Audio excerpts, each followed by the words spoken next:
Assalamualaikum warahmatullahi wabarakatuh. Bismillahirrahmanirrahim. Alhamdulillahirabbil alamin. Allahumma shalli ala sayyidina Muhammad wa ala ali sayyidina Muhammad. La haula wala quwwata illa billahil aliyil azim. Amma ba'du.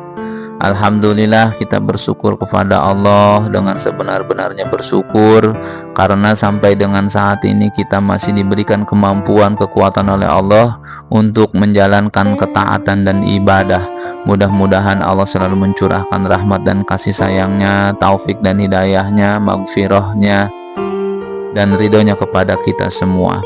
Sholawat dan salam semoga selalu tercurah kepada junjungan kita Nabi besar Muhammad Sallallahu Alaihi Wasallam, kepada para keluarganya, sahabatnya, juriyahnya, pengikutnya. Mudah-mudahan kita semua yang hadir di sini dan yang mendengarkan ini semua adalah pengikutnya yang setia, yang senantiasa selalu menyampaikan sholawat dan salam kepada beliau. Mudah-mudahan kita mendapatkan syafaatnya di yaumil akhir nanti dan dikumpulkan bersama beliau di surganya Allah. Amin ya Allah ya Rabbal Alamin. Alhamdulillah, Al-Fakir kembali lagi ingin menyampaikan ringkasan-ringkasan hikmah ya.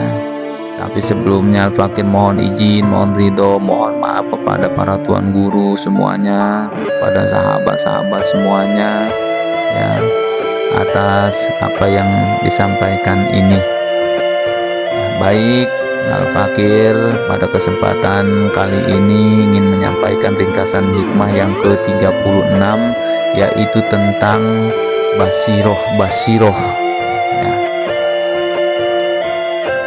Jadi bermula cahaya mata hati memberikan kesaksian kepada engkau akan dekatnya Allah kepada engkau, dan memberikan kesaksian kepada engkau akan tiadanya engkau bagi adanya Allah, dan beri penyaksian akan adanya Allah tidak keadaan engkau dan keberadaan engkau, dan Allah tidak berada dengan sesuatu yang dahulu dan sekarang.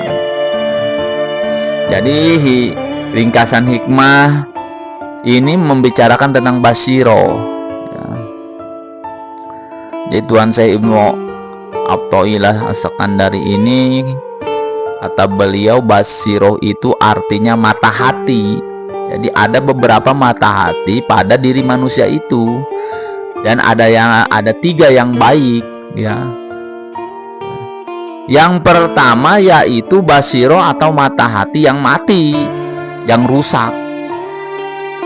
Jadi mata hatinya sudah mati, sudah rusak. Nah, ini adalah orang-orang kafir sehingga tidak melihat akan kebenaran ya. Pada zaman Rasulullah jelas sekali beliau membawa kebenaran, bahkan beserta dengan mukjizat-mukjizatnya. Tapi orang kafir ini tidak bisa beriman pada Rasulnya ya. Mau diajari ataupun tidak, tetap mereka tidak mengerti, tidak akan paham.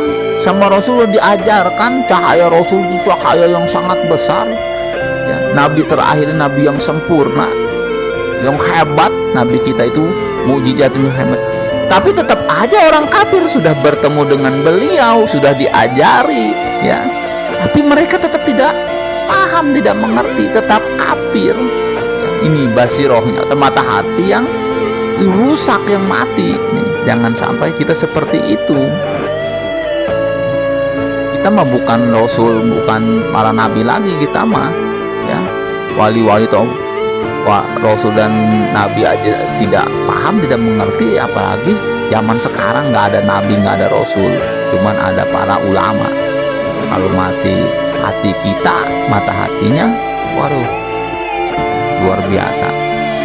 Yang kedua kata beliau, basiro atau mata hati yang tertutup nih.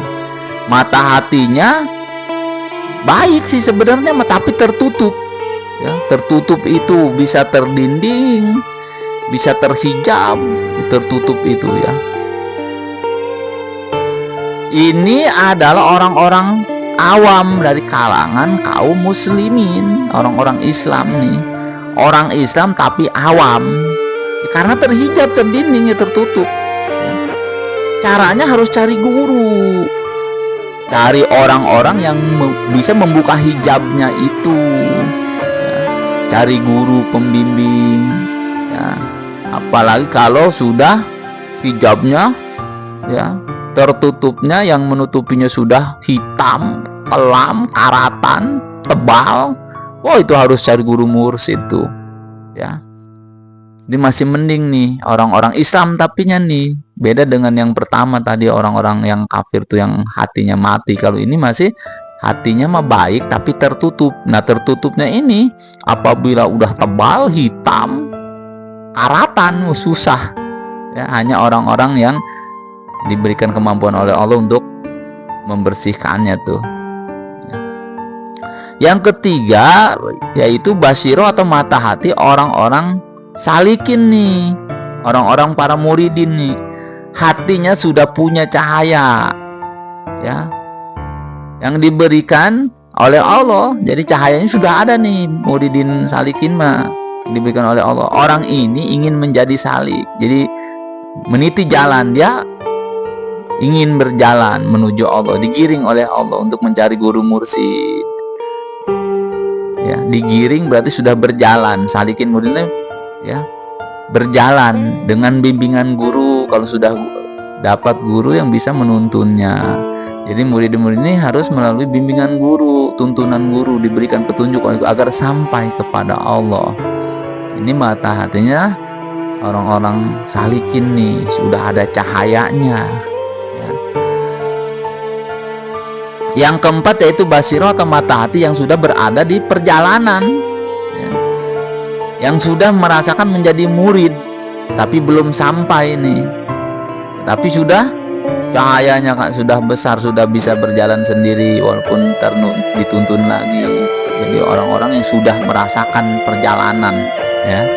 Di basiro itu mata hati orang-orang muridin atau yang sudah pernah menjadi murid atau salik, ya. Yang kelima yaitu basiro atau mata hati orang-orang yang usul ilallah, orang-orang wasil, orang-orang yang sudah sampai pada tujuannya yaitu Allah, ya. Sudah sampai, dia sudah tahu, ya. Apabila ada orang-orang yang mempunyai cahaya, ya, akal atau ilmu yakin, terbuka bagi dia dekatnya Allah atau nampak sudah punya cahaya. Ini yang pertama dulu nih, cahaya ilmu yakin. Di dalam Al-Quran dikatakan yang artinya apabila ada orang yang bertanya padaku, katakan bahwa aku ini dekat dengannya. Jadi Allah itu dekat, ya. Orang awam yang beriman itu tahu bahwa Allah itu dekat, tetapi tidak terasa kedekatannya karena mata hatinya masih terhijab, tertutup, ya. Banyak redaksi-redaksi atau perkataan-perkataan Allah, ya, yang berkenaan dengan kedekatan Allah dengan hambanya atau makhluknya, ya. Banyak di dalam Al-Quran ini. Kurang lebih artinya begini: kami lebih dekat padanya daripada urat lehernya sendiri. Allah itu bersama kamu dimanapun kamu berada. Allah itu menyaksikan apapun yang kamu perbuat. Jadi penglihatannya, pendengarnya, pengetahuannya Allah itu tahu, ya. Karena Allah itu, ya, maha mengetahui, maha melihat, maha mendengar semuanya, gerak-gerik kita itu Allah tahu. Jadi kedekatan Allah itu akan terasa bagi orang-orang yang sudah diberikan cahaya akal, cahaya ilmu yakin. Orang yang terbuka sedikit cahaya hatinya, dia akan merasakan tuh, ya. Dengan demikian orang yang sudah terbuka sedikit mata hatinya, maka mereka, ya, akan dekat dengan Allah. Mereka selalu merasa diawasi oleh Allah, dan dia berada dengan Allah baik zahir maupun batin. Supaya beradab dengan Allah, ya, cara untuk membuka sedikit hijab atau mata hati kita itu, ya, contohnya beradab dengan zahir dan batin. Misalkan kita menyegerakan melaksanakan perintah Allah dan menjauhi larangan Allah, ya. Terus kita harus ikhlas, harus ridho, ya. Jangan komplain, jangan ngomel, ya, atau menyangkal keputusan-keputusan Allah. kenapa bisa begini, kenapa Allah seperti ini dan itu kepada saya. Tuh, jangan, kita ikhlas saja, ridho aja atas seluruh ketentuan Allah, karena semuanya adalah kehendak Allah, ketentuan Allah, ketetapan Allah. Yang selama ini mata hati kita tertutup, maka harus kita buka, ya, sedikit-sedikit, dan harus ada keinginan kuat untuk membukanya. Ya, kalau tidak ada keinginan kuat itu gimana? Adapun orang yang sudah diberikan ainil basiroh, nurul ilmu atau ainul yakin, berarti di atas yang pertama tadi ilmu yakin, ini ainul yakin. Sudah banyak terbuka tuh, ya. Jadi sudah banyak hijab yang hilang, yang sudah terbuka. Orang ini akan memahami bahwa nampaklah dengan jelas adanya Allah, ya.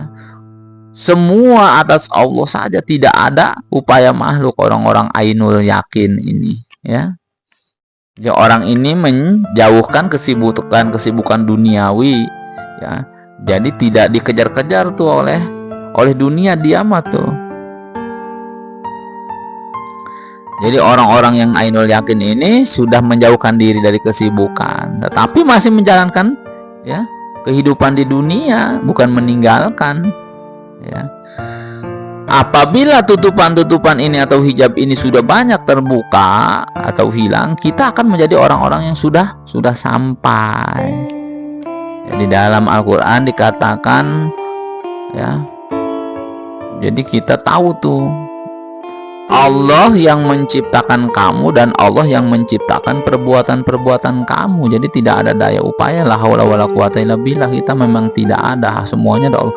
Nanti tingkatan ainul yakin, kalau dibimbing oleh Tuan Guru Mursyid itu kita akan tahu tuh, ya. Tidaklah engkau yang melempar itu ya Muhammad, ya. Di dalam hadis itu, riwayat Rasulullah itu, tapi Allah lah yang melempar gitu. Di dalam hadis ada, di dalam Al-Quran ada, ya. Jadi dulu pernah Rasulullah itu di dalam peperangan pernah melempar pasir kepada pasukan orang kafir. Jadi ternyata kata Allah, bukan kamu yang melempar ya Muhammad, tapi Allah lah yang melempar, kata Allah seperti itu, ya. Jadi kita semua makhluk itu, ya, sabda Rasulullah nih, jika semua makhluk memberi manfaat kepada engkau, niscaya tidak akan bisa kalau tidak atas izin Allah. Dan jika seluruh makhluk hendak memberikan mudarat kepada engkau, niscaya tidak akan bisa kalau tidak atas izin Allah. Jadi hanya Allah yang bisa memberikan manfaat atau mendatangkan mudarat. Kalau makhluk tidak ada upaya, tidak akan bisa. Seperti tadi Rasul, sesungguhnya Allah yang melempar, bukan engkau ya Muhammad, ya. Ini orang-orang yang sudah kenal kepada Allah, orang-orang ini memiliki ainul yakin, cahaya-cahaya Allahnya itu yang ainul, tidak peduli atas makhluk karena tidak ada upaya dan daya. Ikhlas, ridho, tawakal, ya. Jadi orang-orang ini mah udahlah ikhlas saja, ridho saja, tawakal saja, karena semuanya, ya, semuanya amal Allah, gerak Allah semuanya. Nanti orang-orang yang makrifat itu ada tingkatan-tingkatannya tuh, ya. Orang-orang ada yang namanya ilmu yakin, ainul yakin, hakul yakin, dan al yakin. Luar biasa tuh orang-orang yang seperti itu, ya. Kita harus mencari orang-orang yang bisa membuka, ya, hijab-hijab itu, ya. Adapun orang-orang yang sudah memiliki hakul yakin, maka dia memandang hanya pada Allah saja, yang lain tidak. Jadi, ya, tidak ada daya upaya untuk apapun. Tadi orang-orang yang hakul yakin mah sudah, dia mah tiada, yang ada hanya Allah. Nanti tingkatannya lagi orang-orang hakul yakin itu orang-orang hakikat, ya. Jadi orang-orang yang sudah tinggi. Al yakin itu orang-orang makrifat, ya. Jadi basiroh juga terbagi menjadi 3, ada su'aul basiroh, terbuka sedikit, ya, sudah tampak cahaya Allahnya, ya. Kalau ainul basir terbuka banyak atau separuhnya, hakul basiro sudah terbuka semua. Yang ada hanya Allah saja. Semua yang dia lihat, semua yang dia dengar, semua yang dia lakukan, semuanya itu hanya Allah saja. Orang-orang hakul basiroh mah, ya. Walaupun dia melaksanakan perbuatan-perbuatan di dunia ini, tapi dia merasakan bahwa semuanya sudah, karena semuanya itu sudah terbuka, ya. Hanya Allah saja. Nah, ada makomul bako di sini. Dia memandang kepada Allah, dia tidak melupakan makhluknya. Dan apabila dia memandang makhluk, dia tidak melupakan Allah. Nah, ini orang-orang makomul bako, ya. Inilah makom yang diduduki oleh Rasul, Nabi, para wali-wali besar, ya. Makomul bako namanya. Dia masih melaksanakan kegiatan di duniawi, masih makan, masih minum, masih sembah, ya, tetapi dia memandang kepada Allah, tidak melupakan makhluknya.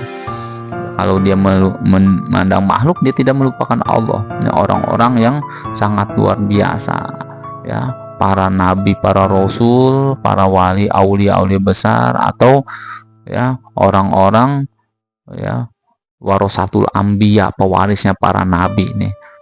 Pewarisnya para nabi bukan hanya ulama saja, ya. Orang-orang biasa juga, kalau dia diberikan oleh Allah, ya, warasatul anbiya, ya dia seperti kelakuan para nabi dan rasul, ya. Karena banyak wali-wali Allah itu berpenampilan biasa-biasa saja, bahkan disembunyikan oleh Allah, ya. Tetapi mereka melakukan seperti Rasulullah dan para nabi. Apa itu? Rahmatan lil alamin. Jadi dimanapun dia berada, ya, dia menjadi rahmat bagi seluruh alam semesta. Itu para nabi dan rasul, itu para wali-wali Allah, warasatul anbiya, ya. Kita juga sama bisa menjadi orang-orang seperti itu, walaupun kita berpenampilan, casingnya, punya profesinya biasa-biasa saja, tetapi kita memiliki kedudukan itu, sifat-sifat atau melaksanakan kegiatan-kegiatan seperti para rasul dan nabi. Dimanapun kita berada, kita menjadi cahaya-cahaya, kita menjadi rahmatan lil alamin. Mau kita di gunung, mau di goa, mau di pasar, mau di rumah, mau di kampung, mau di kota, kita itu menjadi cahaya-cahayanya, menjadi rahmatan lil alamin, ya. Itu kita cari guru pembimbing agar kita bisa menjadi orang-orang yang rahmatan lil alamin, merahmati seluruh alam semesta. Dimanapun kita berada, kita menjadi rahmat bagi mereka. Ada ilmu-ilmunya, ya. Ada melalui bimbingan para tuan guru mursyid atau para tuan guru pembimbing. Itu yang bisa disampaikan, ya, ringkasan hikmah yang ke-36, ya. Alhamdulillah, mudah-mudahan bermanfaat, ya. Al-Fakir mohon izin, mohon ridho, mohon maaf lahir dan batin. Billahi taufiq wal hidayah. Assalamualaikum warahmatullahi wabarakatuh.